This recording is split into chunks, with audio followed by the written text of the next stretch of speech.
말년의 천복을 누리는 음력생일은 특정한 날에 태어난 사람들이 운세적으로 말년의 복을 누릴 가능성이 높다는 것을 의미합니다.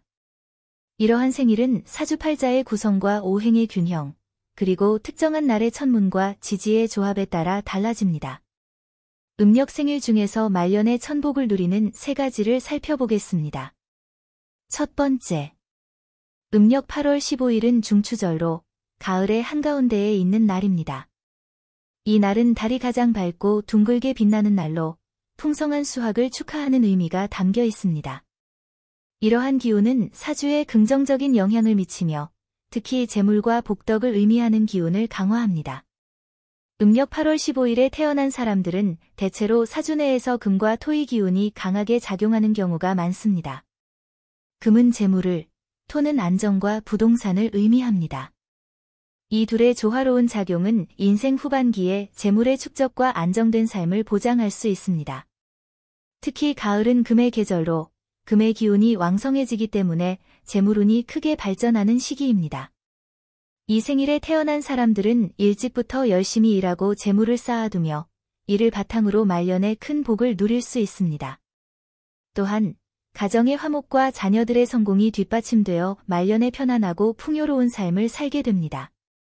이들의 사주에는 종종 천덕귀인, 과 같은 길성이 함께 자리 잡아 인생 후반부에 운이 열리며 큰 어려움 없이 천복을 누리는 경향이 있습니다. 두 번째, 음력 2월 2일은 용머리 날로 알려진 날입니다. 이 날은 겨울이 끝나고 봄이 오는 시점에서 용의 기운이 상승하는 날로 여겨집니다. 용은 명리학에서 큰 권세와 성공을 의미하는 상징적인 존재로 이날 태어난 사람들은 이러한 용의 기운을 타고나 말년에 큰 복을 누릴 가능성이 큽니다. 음력 2월 2일에 태어난 사람들은 주로 목과 수의 기운이 강하게 작용합니다. 봄은 목의 기운이 시작되는 계절이며 수는 목을 도와주는 오행입니다. 목은 성장과 발전을 의미하고 수는 지혜와 인연을 상징합니다. 이들의 조화로운 흐름은 인생의 여러 국면에서 발전과 성취를 이루게 하며 특히 말년에 이르러 그 성과가 꽃피는 경우가 많습니다.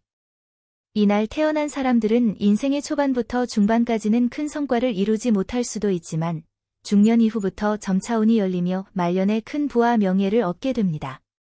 사주의 관성과 인수의 기운이 조화롭게 자리할 경우 이들은 사회적으로 높은 위치에 오르거나 자신의 분야에서 권위 있는 인물로 자리매김할 가능성이 큽니다. 또한 가정 내에서는 자녀들이 효도하며 가문이 번성해 안정적인 노후를 보낼 수 있습니다. 세 번째, 음력 10월 1일은 가을의 끝자락으로 상강에 해당하는 날입니다. 이 시기는 가을의 수확이 마무리되고 겨울을 준비하는 때로 사주적으로는 지혜와 안정을 상징하는 기운이 강하게 작용하는 시기입니다. 이 시기에 태어난 사람들은 삶에서 안정과 평화를 추구하며 말년에 이르러 큰 복을 누릴 가능성이 높습니다. 음력 10월 1일에 태어난 사람들의 사주는 대체로 금과 수의 기운이 강하게 나타납니다.